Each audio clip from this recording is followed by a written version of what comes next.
Jonas, ele é conhecido como um profeta de uma profecia só, porque ele só tem uma referência que ele profetizou. Vai estar em 2 Reis, capítulo 14, verso 23 ao 25.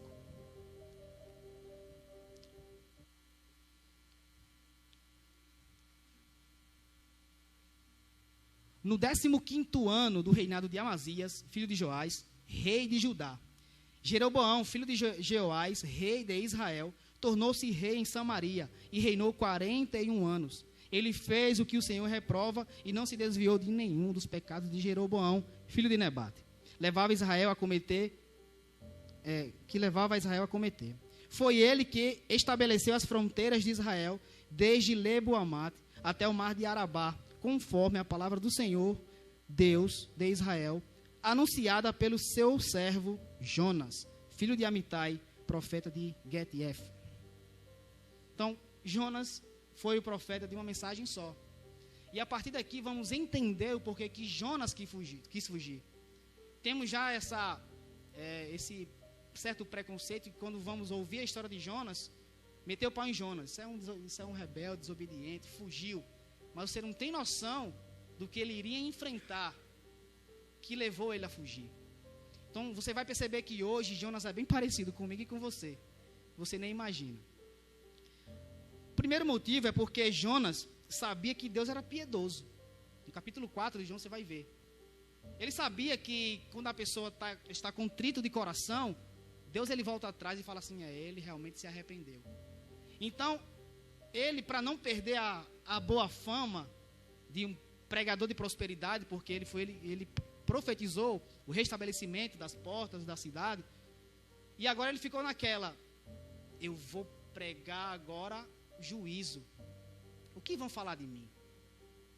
Jonas, ele era também egoísta, porque ele pensava assim, se eu for pregar, eles me conhecem como profeta de bênçãos, como é que eu vou conseguir pregar juízo? Porque é muito fácil eu chegar aqui, pegue e receba isso, pegue essa chave e faça o que você quiser. Mas eu chegar aqui e falar assim, se conserte, porque você vai morrer amanhã, se você não se consertar. Ai, Jesus. Mas o pior é porque as pessoas hoje em dia são difíceis de escutar essa palavra de correção. Quando é bênção, você levanta as duas mãos, pula, só falta voar. Mas quando fala assim, se conserta. Aí você fala assim, será que é Deus mesmo falando comigo?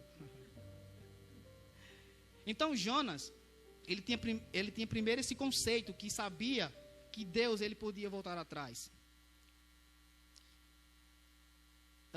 A segunda vai falar que Jonas ele se preocupava mais com a sua reputação do que obedecer a Deus. Jonas também não queria se misturar, porque Nínive é a capital da Assíria. Não confunda com Síria, capital da Assíria.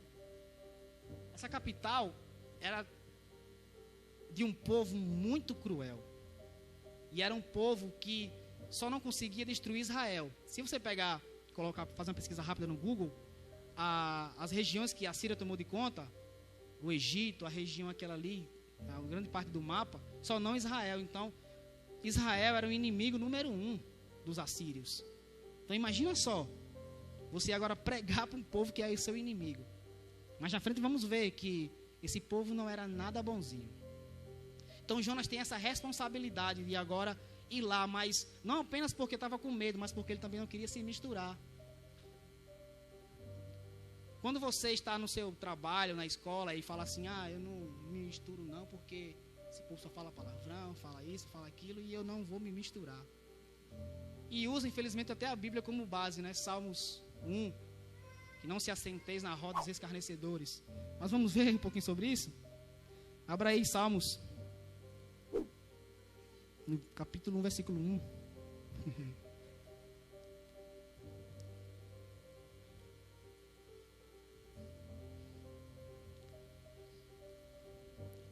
A minha versão ela é NVI, a versão internacional, um pouco atualizada, mas vai dizer assim, como é feliz aquele que não segue o conselho dos ímpios, não imita a conduta dos pecadores, nem se assenta na roda dos escarnecedores.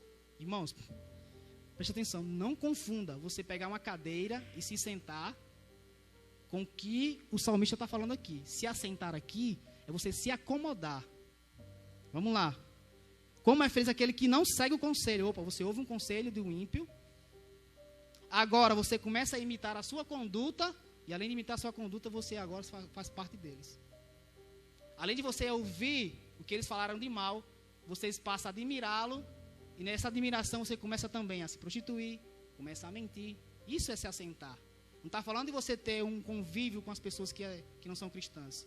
Aí eu pergunto, como é que a luz vai brilhar onde só tem luz? Vai brilhar nas trevas. Você pai, você mãe, que recusa um convite do seu filho que não é cristão, que fala assim, ai, eu não vou porque é uma festa do mundo, é uma festa, não, quem me vê vai falar o que de mim? Uma serva de Deus. E você está perdendo o seu filho. Quem sabe lá, você, com seu testemunho, você salva alguém. Não, mas vão falar de mim, há favas de quem fala de você. Porque quando você vê os frutos, as pessoas vão se converter, aceitar a Jesus, eles vão morder a língua. E vão ver que você não estava lá para curtir festa nenhuma. Você apenas estava sendo luz em meio às trevas. E Jonas não queria se contaminar. Não, esse povo aí, Deus me livre. Essa ralé, jamais. Só que, além de tudo isso, como eu falei, agora eu vou enfatizar, Jonas tinha muito medo desse povo. Esse povo nada mais, nada menos, só arrancava as mãos dos seus inimigos. Não era morto não, vivo mesmo. Arrancava os olhos. Pode pesquisar. Esfolava vivo. Sabe o que é esfolar vivo? A pessoa está viva, você meter uma faca ali na barriga e arrancar tudo de dentro. Ai, só de imaginar. Esse era o povo da Síria. Aí você ainda vai julgar Jonas? Fala assim, rapaz, Jonas foi muito esperto. Porque eu também não teria coragem de ir. Esse também foi um dos motivos que Jonas não quis ir pregar, porque ele sabia que ele chegasse lá, ele seria identificado como judeu. Outro detalhe, pastor, interessante, que quando o judeu chegava, ele era identificado. E hoje, infelizmente, está difícil saber quem é cristão hoje em dia, porque querem viver do seu bel prazer, a sua maneira. Mas os judeus em si, ele é bem identificado. Onde ele chega, faz a diferença. E ele sabia que se ele chegasse lá, ele poderia ser morto, poderia ser esquartejado. Então foi um dos motivos que ele não quis ir pregar lá também. Outro é que ele era nacionalista, ou seja, ele achava que só eles seriam salvos.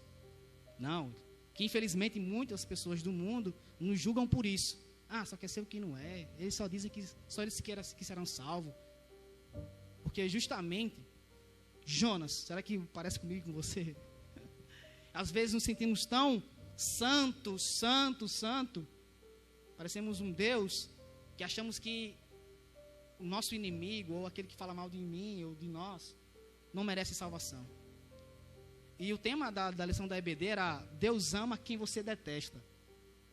Isso é muito forte, porque quando pensamos em um crime hediondo, em um crime que você fala assim, esse aí eu mataria tranquilamente, porque ninguém merece essa tortura. Aí Deus fala assim, rapaz, para com isso, porque eu amo ele da mesma forma que eu amo você. Luan, esse é absurdo. Pois é. É esse absurdo que é o evangelho do Senhor Jesus Cristo. Deus ama quem você detesta.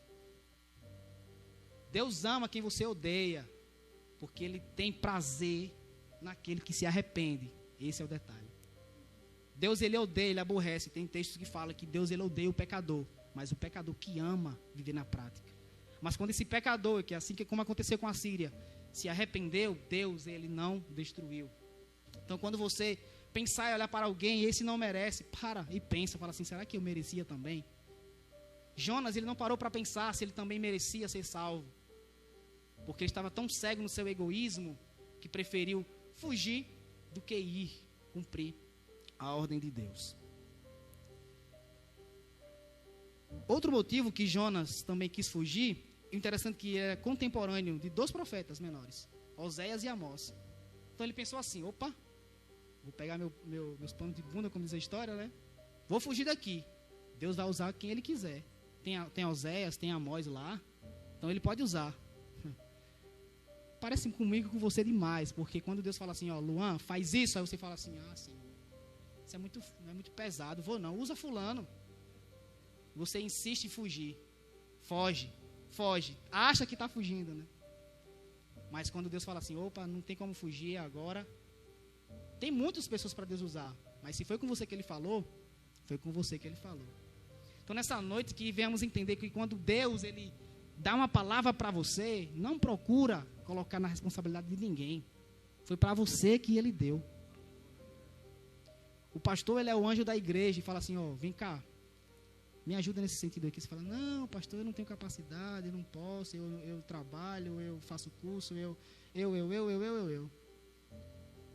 beleza, o pastor não vai insistir. Só que tem uma hora que você fala assim, Senhor, as coisas estão tão difíceis para mim. Por quê? Preciso responder? Porque costumamos a fugir daquilo que é a nossa responsabilidade.